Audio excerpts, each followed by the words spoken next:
بسم اللہ الرحمن الرحیم قوله وعلى هذا فقس المحصورات الباقیہ۔ فقس یہ قاسا یقیس و قیاسن سے فعل امر ہے قس۔ وعلى هذا فقس المحصورات الباقیہ یعنی اسی پر باقی محصورات کا بھی قیاس کر لو، یعنی ابھی تک موجبہ کلیہ حقیقیہ اور موجبہ کلیہ خارجیہ کے درمیان فرق بیان ہوا کہ ان دونوں کے درمیان عموم خصوص من وجہن کی نسبت۔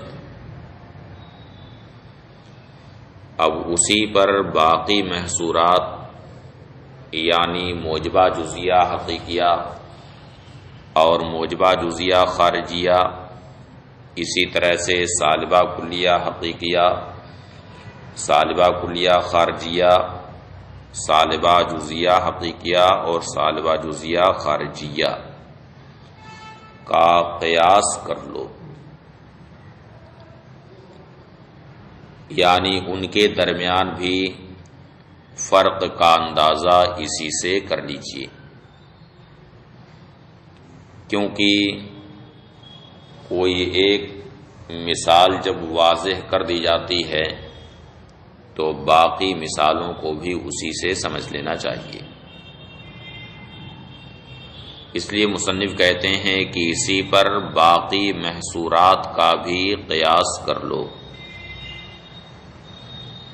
یعنی سب کو الگ سے تفصیل سے بیان کرنے کی ضرورت نہیں ہے، ایک نمونہ آپ کو دے دیا گیا، اب اسی سے باقی کو بھی سمجھ لیجیے۔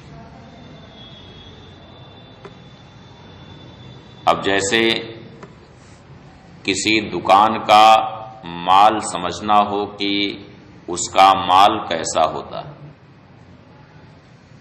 کسی دکان پہ کسی پان کی دکان پہ پان کیسا ملتا ہے، تو اس کا یہ مطلب نہیں کہ ہر بار اس کو آزمایا جائے کہ کیسا ملتا ہے، ایک بار اسے دیکھ لیا گیا، اب اس کے بعد باقی کا اندازہ اسی سے ہو گیا کہ یہ پان کیسا لگاتے ہیں، کیسا پان کھلاتے ہیں، اسی سے اندازہ ہو جاتا ہے۔ اقول لما عرفت مفہوم الموجبۃ الکلیہ امکنک ان تعرف مفہوم باقی المحصورات بالقیاس علیہ۔ جب آپ نے موجبہ کلیہ کا مفہوم جان لیا، آپ کو اس کا مفہوم معلوم ہو گیا، تو اب آپ کے لیے یہ ممکن ہے کہ باقی محصورات کا بھی مفہوم سمجھ لیں اسی پر قیاس کر کے۔ فَإِنَّ الْحُكْمَ فِي الْمُوجِبَةِ الْجُزِيَّةِ عَلَى بَعْضِ مَا حُكِمَ عَلَيْهِ عَلَى بَعْضِ مَا عَلَيْهِ الْحُكْمُ فِي الْمُوجِبَةِ الْكُلِّيَّةِ، اس لیے کہ موجبہ کلیہ میں جن افراد پر حکم ہوتا ہے انہی افراد میں بعض پر موجبہ جزیہ میں حکم ہوتا ہے۔ موجبہ کلیہ میں جن افراد پر حکم ہوتا ہے انہی میں سے بعض پر موجبہ جزیہ میں حکم ہوتا ہے، تو جو امور وہاں کل کے اعتبار سے معتبر تھے وہ یہاں بعض کے اعتبار سے دیکھے جائیں گے، کیونکہ موجبہ جزیہ میں حکم انہی افراد میں بعض پر ہوتا ہے جن پر موجبہ کلیہ میں حکم ہوتا ہے۔ فالامور المعتبرۃ ثمہ بحسب الکل معتبرۃ ہاہنا بحسب البعض، تو وہ امور جو وہاں کل کے اعتبار سے معتبر، وہ یہاں بعض کے لحاظ سے معتبر ہوں گے۔ وَمَعْنَى السَّالِبَةِ الْكُلِّيَّةِ رَفْعُ الْإِيجَابِ عَنْ كُلِّ وَاحِدٍ وَاحِدٍ، اور سالبہ کلیہ کا معنی ہر فرد سے ایجاب کا رفع، جیسے کہا لا شیء من جابا، یعنی کوئی بھی جابا نہیں، تو جا کے ہر فرد سے با کا سلب کیا گیا، ہر فرد سے حکم ایجابی کو اٹھایا گیا، تو یہ سالبہ کلیہ ہے۔ والسالبۃ الجزیہ رفع الایجاب عن بعض الاحاد، اور سالبہ جزیہ کا معنی بعض احاد سے، بعض افراد سے ایجاب کا رفع، بعض افراد سے ایجاب کا رفع۔ فَكَمَا اُعْتُبِرَتِ الْمُوجِبَةُ الْكُلِّيَّةُ بِحَسْبِ الْحَقِيقَةِ وَالْخَارِجِ، تو جس طرح موجبہ کلیہ کا اعتبار حقیقت اور خارج دونوں کے لحاظ سے ہوتا ہے، جس طرح موجبہ کلیہ کا اعتبار کبھی حقیقت کے لحاظ سے ہوا، کبھی خارج کے لحاظ سے ہوا، ٹھیک اسی طرح سے دیگر محصورات یعنی موجبہ جزیہ، سالبہ کلیہ، سالبہ جزیہ، ان کا بھی اعتبار ان دونوں لحاظ سے ہوگا، کبھی انہیں حقیقت کے لحاظ سے دیکھیں گے اور کبھی خارج کے لحاظ سے دیکھیں گے۔ فَكَمَا اُعْتُبِرَتِ الْمُوجِبَةُ الْكُلِّيَّةُ بِحَسْبِ الْحَقِيقَةِ وَالْخَارِجِ، تو جس طرح سے موجبہ کلیہ کا اعتبار حقیقت اور خارج دونوں کے لحاظ سے ہوتا ہے، كَذَلِكَ تُعْتَبَرُ الْمَحْصُورَاتُ الْأَرْبَعَةُ بِالْاعْتِبَارَيْنِ، كَذَلِكَ تُعْتَبَرُ الْمَحْصُورَاتُ الْأُخَرَ بِالْاعْتِبَارَيْنِ، اسی طرح سے دوسرے محصورات کا بھی اعتبار دونوں لحاظ سے ہوتا ہے۔ وَقَدْ تَقَدَّمَ الْفَرْقُ بَيْنَ الْكُلِّيَّتَيْنِ، اور دونوں کلیہ کے درمیان فرق بیان ہو چکا ہے، یعنی موجبہ کلیہ حقیقیہ اور موجبہ کلیہ خارجیہ، ان دونوں کے درمیان فرق بیان ہو چکا ہے کہ ان دونوں کے درمیان کیا نسبت ہے؟ عموم خصوص من وجہ کی نسبت۔ وَأَمَّا الْفَرْقُ بَيْنَ الْجُزِيَّتَيْنِ، رہا دونوں جزیہ کے درمیان فرق، یعنی جزیہ حقیقیہ اور جزیہ خارجیہ، موجبہ جزیہ حقیقیہ اور موجبہ جزیہ خارجیہ، تو ان دونوں کے درمیان عموم خصوص مطلق کی نسبت، موجبہ جزیہ حقیقیہ عام ہے اور موجبہ جزیہ خارجیہ یہ اس سے اخص ہے، ان دونوں کے درمیان عموم خصوص مطلق کی نسبت، کیونکہ قضیہ حقیقیہ میں حکم دونوں پر ہوتا ہے، افراد خارجیہ پر بھی ہوتا ہے اور افراد مقدرۃ الوجود پر بھی ہوتا ہے، جنہیں افراد حقیقیہ کہا جاتا ہے، دونوں پر حکم ہوتا ہے۔ تو جہاں موجبہ جزیہ خارجیہ صادق آئے گا، وہاں موجبہ جزیہ حقیقیہ بھی صادق آئے گا، کیونکہ بعض افراد خارجیہ پر جب حکم ہوگا تو بعض افراد حقیقیہ پر بھی حکم ہوگا، لیکن جہاں موجبہ جزیہ حقیقیہ صادق آئے وہاں موجبہ جزیہ خارجیہ کا صادق آنا ضروری نہیں، اس لیے کہ ایسا ہو سکتا ہے کہ قضیہ حقیقیہ میں جن افراد پر حکم لگایا گیا حکم ایجابی، وہ افراد خارج میں موجود نہ ہو بلکہ مقدرۃ الوجود ہو، ابھی ان کا وجود فرض کیا گیا، ابھی وہ خارج میں موجود نہیں. کیا خیال ہے؟ اب جیسے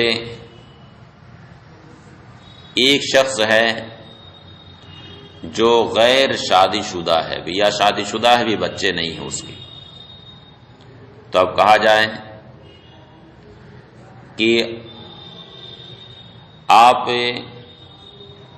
کے بچے حافظ ہیں، عالم ہیں، اس طرح کا حکم لگایا جائے، تو ظاہر ہے کہ جن افراد پر حکم یہاں لگ رہا ہے وہ افراد تو خارج میں موجود ہی نہیں ہیں، بلکہ ان کا وجود فرضی محض مان لیا گیا ہے. اب اس کے بعد حافظ یا عالم ہونے کا حکم لگایا گیا، تو یہاں پہ قضیہ حقیقیہ صادق آئے گا مگر قضیہ خارجیہ صادق نہیں آئے گا.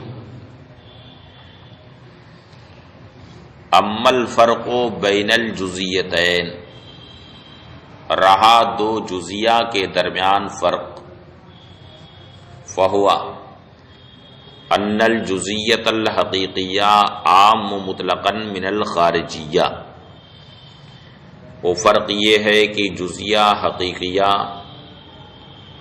جزیہ خارجیہ سے عام مطلق، لأن الإیجاب علی بعض الافراد الخارجیہ ایجاب علی بعض الافراد الحقیقیہ، اس لیے کہ بعض افراد خارجیہ پر ایجاب بعض افراد خارجیہ پر بھی ایجاب ہے. بعض افراد خارجیہ پر جب حکم ایجابی لگے گا تو بعض افراد حقیقیہ پر بھی حکم ایجابی لگے گا، بدون لفظ اس کا عکس نہیں. یعنی بعض افراد حقیقیہ پر اگر حکم ایجابی لگے تو کوئی ضروری نہیں ہے کہ بعض افراد خارجیہ پر بھی حکم ایجابی ہو. جیسے ابھی مثال میں ہم نے پیش کیا کہ جب اس کے بچے بھی ہے ہی نہیں ہیں خارج میں، محض انہیں موجود مان لیا گیا، ذہن میں فرض کر لیا گیا ہے نا، تو اب یہاں وہ افراد جب خارج میں موجود نہیں ہیں تو یہاں پر خارجیہ صادق نہیں آئے گا لیکن حقیقیہ صادق آئے گا. وعلی ھذا یکون السالبۃ الکلیۃ الخارجیہ عامہ من السالبۃ الکلیۃ الحقیقیہ، اور اس تقدیر پر سالبہ کلیہ خارجیہ سالبہ کلیہ حقیقیہ سے عام ہو جائے گا. اس وجہ سے کہ آپ لوگ یہ پڑھ چکے ہیں شرح تہذیب میں کہ عام اخص مطلق کی نقیضوں کے درمیان بھی وہی نسبت ہوتی ہے عام اخص مطلق کی، لیکن جو پہلے عام ہوتا ہے وہ نقیض کے بعد خاص ہو جاتا ہے، اور جو پہلے خاص ہوتا ہے وہ نقیض کے بعد عام ہو جاتا ہے. جیسے انسان اور حیوان، ان دونوں کے درمیان عموم خصوص مطلق کی نسبت ہے. انسان خاص ہے اور حیوان عام.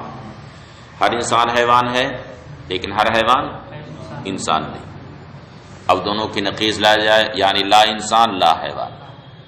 اب ان دونوں میں کون عام ہے کون خاص؟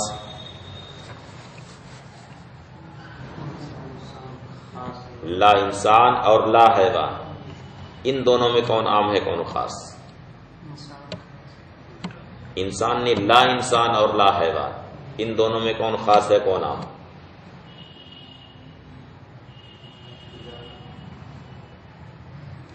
لا انسان عام ہے اور لا حیوان یہ خاص ہو گیا. پہلے حیوان عام تھا لیکن جب اس کی نقیض لا حیوان لائی گئی تو خاص ہو گیا. انسان پہلے خاص تھا، جب اس کی نقیض لا انسان لائی گئی تو اب یہ عام ہو گیا. ہر لا حیوان لا انسان، ہر لا حیوان لا انسان ہے نا ایسا؟ ہر لا حیوان لا انسان، یعنی جو بھی لا حیوان ہے وہ لا انسان. جو بھی لا حیوان ہے وہ لا انسان، یعنی جو بھی حیوان نہیں وہ انسان بھی نہیں۔ اب ذہن قبول کر رہا ہے کہ نہیں؟ جو بھی حیوان نہیں ہے وہ انسان نہیں، تو ہر لا حیوان لا انسان، لا حیوان یعنی حیوان نہیں، اور لا انسان انسان نہیں، تو ہر لا حیوان لا انسان ہے، لیکن ہر لا انسان لا حیوان نہیں، ہر لا انسان لا حیوان نہیں، کیونکہ بہت سارے لا انسان ہیں جو لا حیوان نہیں ہیں بلکہ وہ حیوان ہیں، جیسے فرض لا انسان تو ہے مگر لا حیوان نہیں ہے، وہ کیا ہے؟ حیوان ہے۔ تو عام خص مطلق کی نقیضوں میں وہی نسبت ہوتی ہے، لیکن جو پہلے عام ہوتا ہے وہ نقیض کے بعد اخص ہو جاتا ہے، اور جو پہلے اخص ہوتا ہے وہ نقیض کے بعد عام ہو جاتا ہے۔ تو موجبہ جزیہ کی نقیض کیا آتی ہے؟ سالبہ کلیہ۔ موجبہ جزیہ کی نقیض سالبہ کلیہ۔ تو موجبہ جزیہ حقیقیہ اور موجبہ جزیہ خارجیہ کے درمیان عام اخص مطلق کی نسبت تھی، اور وہاں پہ موجبہ جزیہ حقیقیہ عام تھا اور موجبہ جزیہ خارجیہ یہ خاص تھا۔ اب جب اس کی نقیض لائی جائے گی، یعنی سالبہ کلیہ حقیقیہ اور سالبہ کلیہ خارجیہ، تو ان دونوں میں بھی وہی نسبت ہوگی، لیکن جو پہلے عام تھا وہ خاص ہو جائے گا اور جو خاص تھا وہ عام ہو جائے گا۔ تو پہلے حقیقیہ عام تھا، اب یہاں پر وہ خاص ہو جائے گا، اور پہلے خارجیہ خاص تھا، اب یہاں پر عام ہو جائے گا۔ وعلی ھذا یکون السالبۃ الکلیۃ الخارجیہ، اور اس بنیاد پر سالبہ کلیہ خارجیہ سالبہ کلیہ حقیقیہ سے عام ہے، لأن نقیض الاخص سے عام من نقیض العام مطلقاً، اس لیے کہ اخص کی نقیض عام کی نقیض سے کیا ہوتی ہے؟ عام میں مطلق ہوتی۔ اخص کی نقیض عام کی نقیض سے عام میں مطلق ہوتی۔ وبین السالبتین الجزئیتین مباینۃ جزئیہ، اور دونوں سالبہ جزیہ کے درمیان تباین جزئی کی نسبت، دونوں سالبہ جزیہ کے درمیان تباین جزئی کی نسبت، اس لیے کہ یہ بھی آپ لوگ پڑھ چکے ہیں کہ عام اخص من وجہن کی نقیضوں کے درمیان تباین جزئی کی نسبت ہوتی ہے۔ تو موجبہ کلیہ حقیقیہ اور موجبہ کلیہ خارجیہ کے درمیان چونکہ عام اخص من وجہن کی نسبت تھی، اس لیے ان دونوں کی نقیض یعنی سالبہ جزیہ حقیقیہ اور سالبہ جزیہ خارجیہ، ان دونوں کے درمیان تباین جزئی کی نسبت ہوگی۔ وذالک ظاہر، اور یہ ظاہر، یہ بحث ختم ہوئی۔ قال البحث الثالث فی العدول والتحصیل، تیسری بحث عدول اور تحصیل کے بیان، یعنی یہ بحث معدولہ اور محصلہ کے بیان میں۔ تو مصنف کہتے ہیں کہ حرف سلب قضیہ میں اگر موضوع یا محمول کا جز ہو یا دونوں کا جز، تو اسے معدولہ کہا جاتا ہے۔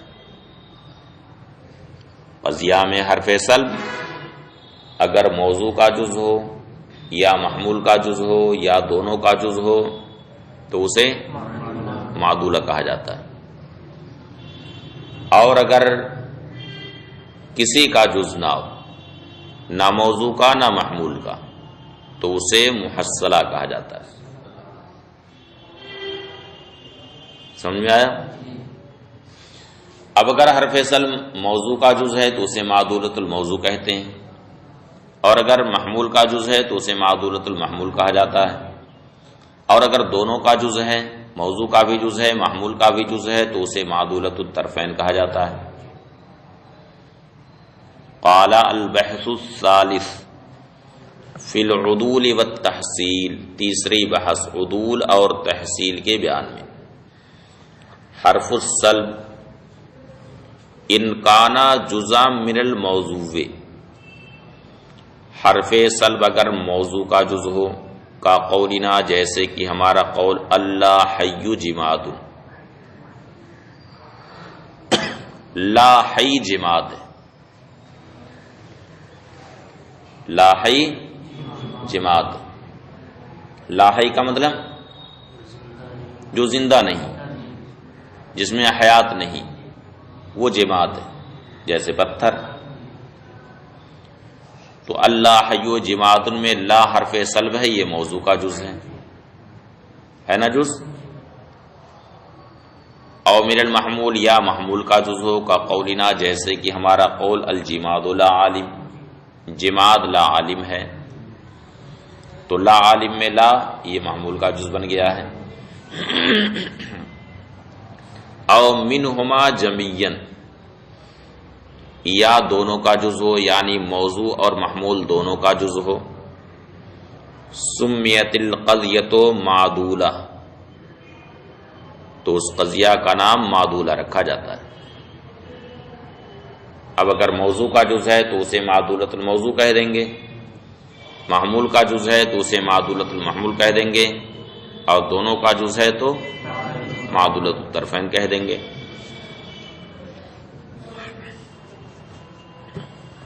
موجبتن کانت و سالبتن، خواہ موجبہ ہو یا سالبہ، وَإِن لَّمْ يَكُن لِّشَيْءٍ مِّنْهُمَا وَإِن لَّمْ يَكُن جُزْءًا لِّشَيْءٍ مِّنْهُمَا، اور اگر دونوں میں سے کسی کا بھی جز نہ ہو، نہ موضوع کا جز ہے نہ محمول کا جز ہے، سمیت محصلہ، تو اس کا نام محصلہ رکھا جاتا ہے۔ ان کانت موجبہ، یعنی اگر وہ موجبہ ہے تو اسے محصلہ کہیں گے، اور اگر وہ سالبہ ہے تو اسے بسیطہ کہا جائے گا۔ سمیت محصلۃ ان کانت موجبہ، یعنی اگر موجبہ ہو تو اس کا نام محصلہ رکھا جائے گا، وہ بسیطۃ ان کانت سالبۃ، اور اگر سالبہ ہو تو اس کا نام بسیطہ رکھا جائے گا۔ اقول القضیۃ اما معدولہ او محصلہ، قضیہ یا تو معدولہ ہوگا یا محصلہ، لأن حرف السلب اما یکون جزءا لشیء من الموضوع او المحمول، اس لیے کہ حرف سلب یا تو موضوع اور محمول میں سے کسی کا جز ہوگا، او لا یکون، یا دونوں میں سے کسی کا جز نہیں ہوگا۔ فَإِن كَانَ جُزْءًا لِشَيْءٍ، اگر دونوں میں سے کسی کا جز ہو، فَإِمَّا مِنَ الْمَوْضُوع، تو یا تو موضوع کا جز ہوگا، کا قولنا جیسے کہ ہمارا قول اللہ حی جماد، یہاں پہ حرف سلب لا موضوع کا جز ہے، او من المحمول یا محمول کا جز ہوگا، کا قولنا جیسے کہ ہمارا قول الجماد لا عالم، او منہما جمعین یا دونوں کا جز ہو، موضوع کا بھی جز ہو اور محمول کا بھی جز ہو، کا قولنا جیسے کہ ہمارا قول اللہ حی لا عالم، سمیت القضیۃ معدولہ، تو اس قضیہ کا نام معدولہ رکھا جاتا ہے۔ موجبتن کانت و سالبتن، خواہ موجبہ ہو یا سالبہ ہو۔ اما الاولی، رہی پہلی قسم، یعنی اگر موضوع کا جز ہو، فمعدولۃ الموضوع، تو اسے معدولۃ الموضوع کہیں گے۔ واما الثانیہ، اور رہی دوسری قسم، فمعدولۃ المحمول، تو اسے معدولۃ المحمول کہیں گے۔ واما الثالثہ فمعدولۃ الطرفین، اور رہی تیسری قسم تو معدولۃ الطرفین ہے۔ وَإِنَّمَا سُمِّيَتْ مَعْدُولَةً، اب اس قضیہ کا نام معدولہ کیوں رکھا گیا؟ تو اس کی وجہ یہ ہے کہ حرف سلب کی وضع ہوئی ہے سلب اور رفع کے لیے. حرف سلب کی وضع کس لیے ہوئی ہے؟ سلب اور رفع کے لیے. یعنی اس کا اصل کام یہ ہے کہ اس کے ذریعہ کسی چیز سے کسی کا سلب کیا جائے، کسی چیز کا رفع کیا جائے، نفی کی جائے. اور یہاں پر حرف سلب کو جب موضوع کا یا محمول کا جز بنا دیا گیا تو اب سلب کا کام اس کا ختم ہو گیا. اب موضوع کا جز بن گیا تو اب یا تو اس کے لیے کوئی چیز ثابت کی جائے گی یا اس سے کسی چیز کی نفی کی جائے گی. اور اگر محمول کا جز بن گیا تو یا تو اس کو کسی چیز کے لیے ثابت کریں گے یا اس کی کسی چیز سے نفی کریں گے. تو حرف سلب کی جو اصل وضع تھی اس وضع سے اسے معدول کر لیا گیا، اس کی وضع سے اسے معدول کر لیا گیا، اس لیے اس کا نام پڑ گیا معدولہ. وَإِنَّمَا سُمِّيَتْ مَعْدُولَةً، اور اس کا نام معدولہ اس وجہ سے رکھا گیا لأن حرف سلب، اس لیے کہ حرف سلب جیسے کہ لیسا اور غیرہ اور لا انما وضعت فی الاصل للسلب والرفع، اصل میں اس کی وضع سلب اور رفع ہی کے لیے ہوئی ہے.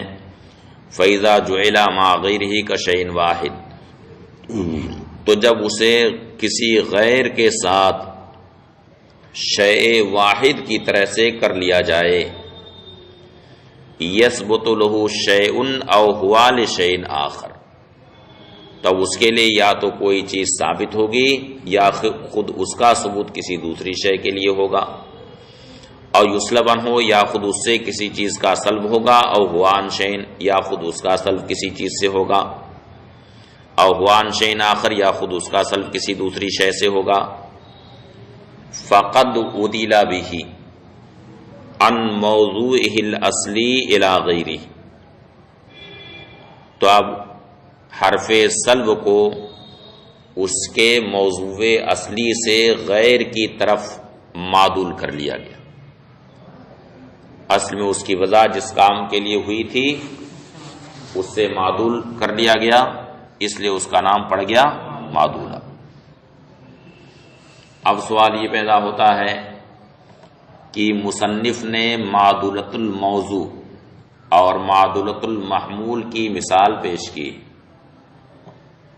معدولۃ الموضوع کی مثال پیش کی ہے اللہ حی جماد، اور معدولۃ المحمول کی مثال پیش کی ہے الجماد لا عالم، لیکن معدولۃ الطرفین کی مثال نہیں ذکر کی. اس کی کیا وجہ ہے؟ تو اس کی وجہ ظاہر ہے کہ معدولۃ الطرفین تو اصل میں معدولۃ الموضوع اور معدولۃ المحمول کا مجموعہ ہے، انہی دونوں کا وہ مجموعہ ہے. اس لیے کہ معدولۃ الطرفین میں حرف سلب موضوع کا بھی جز ہوتا ہے اور محمول کا بھی جز ہوتا ہے. تو جب ان دونوں کی مثال الگ الگ سے جان لی گئی تو اسی سے معدولۃ الطرفین کی بھی مثال جان لی گئی. سمجھ میں آیا؟ اب اس میں سے اللہ حیو کو لے لیجئے اور اس میں سے لا عالم کو لے لیجئے. اللہ حیو لا عالم، جو لا حی ہے وہ لا عالم ہے. ہو گئی نا مثال؟ وَإِنَّمَا أَوْرَدَ لِلْأُولَى وَالثَّانِيَةِ مِثَالًا دُونَ الثَّالِثَةِ، مصنف نے پہلی اور دوسری قسم کی مثال ذکر کی ہے، تیسری کی مثال نہیں ذکر کی. لِأَنَّهُ قَدْ عُلِمَ مِنَ الْمِثَالِ الْأَوَّلِ الْمَوْضُوعُ الْمَعْدُولُ، اس لیے کہ پہلی مثال سے موضوع معدول کو جان لیا گیا اور دوسری مثال سے محمول معدول کو جان لیا گیا. فقد علما مثال معدولۃ الطرفین بجمیعہما معا، تو انہی دونوں مثالوں سے معدولۃ الطرفین یعنی موضوع اور محمول دونوں میں معدولہ کی مثال جان لی گئی. وَإِن لَّمْ يَكُنْ حَرْفُ السَّلْبِ جُزْءًا لِشَيْءٍ مِنَ الْمَوْضُوعِ وَالْمَحْمُولِ، اور اگر حرف سلب موضوع اور محمول میں سے کسی کا بھی جز نہ ہو سمیت القضیۃ محصلۃ، تو اس قضیہ کا نام محصلہ رکھا جاتا ہے. سواء کانت موجبۃ او سالبۃ، خواہ موجبہ ہو یا سالبہ. جیسے کہ ہمارا قول زید کاتب اور زید لیس بکاتب. زید کاتب یہ موجبہ کی مثال اور زید لیس بکاتب یہ سالبہ کی مثال. ووجہ التسمیۃ، اب اس کا نام محصلہ کیوں رکھا گیا ہے؟ تو اس کی وجہ یہ ہے کہ حرف سلب چونکہ اس میں نہ تو موضوع کا جز ہے اور نہ ہی محمول کا جز، تو موضوع بھی محصل یعنی وجودی ہے. محصل کا مطلب وجودی، تو موضوع بھی محصل ہے یعنی وجودی ہے اور محمول بھی محصل ہے یعنی وجودی ہے، اس لیے اس کا نام پڑ گیا محصلہ. اب کبھی کبھی فرق کے لیے یہ کیا جاتا ہے کہ اس میں جو موجبہ ہے اس کو محصلہ کہہ دیتے ہیں اور جو سالبہ ہے اس کو بسیطہ کہہ دیتے ہیں. اس وجہ سے کہ وہ سالبہ ہے تو اس میں گو کی حرف سلب ہے، لیکن حرف سلب کسی کا جز نہیں ہے، نہ موضوع کا ہے نہ محمول کا ہے، اس لیے اس کا نام رکھ دیا جاتا ہے بسیطہ. وجہ التسمیۃ ان حرف السلب اذا لم یکن جزءا من طرفیہا، اور وجہ تسمیہ یہ ہے کہ حرف سلب جب قضیہ کے دونوں طرف میں سے یعنی موضوع اور محمول میں سے کسی کا بھی جز نہیں ہے، فکل واحد من الطرفین، تو طرفین میں سے ہر ایک یعنی موضوع اور محمول میں سے ہر ایک وجودی ہے محصل. وربما یخصص اسم محصل بالموجبہ، اور کبھی کبھی محصلہ کا نام موجبہ کے ساتھ خاص کر دیا جاتا ہے. وہ تو سمت سالبہ البسیطہ، اور سالبہ کا نام بسیطہ رکھا جاتا ہے. لأن البسیطہ ما لا جز لہ، اس لیے کہ بسیط اس کو کہتے ہیں جس کا جز نہ ہو. وحرف السلب وإن کان موجودا فیہا، اور حرف سلب اگرچہ اس میں موجود ہوتا ہے، الا انہ لیس جزءا من طرفیہا، مگر وہ قضیہ کے دونوں طرف میں سے کسی کا بھی جز نہیں. وإنما لم يذكر لهما مثالا، اور ان دونوں کی مثال مصنف نے نہیں ذکر کی. لأن جميع الأمثلة المذكورة في المباحث السابقة تصلح ان يكون مثالا لهما، اس لیے کہ جتنی ہی مثالیں مباحث سابقہ میں مذکور ہوئی ہیں وہ ساری مثالیں ان دونوں کی مثال ہو سکتی ہیں. جتنی ہی مثالیں پہلے آئی ہیں زید کاتب زید لیس بکاتب، جتنی ہی مثالیں اس طرح کی آئی ہیں وہ سب ان دونوں کی مثال ہو سکتی ہے. زید کاتب یہ محصلہ کی مثال ہے اور زید لیس بکاتب یہ بسیطہ کی مثال ہے.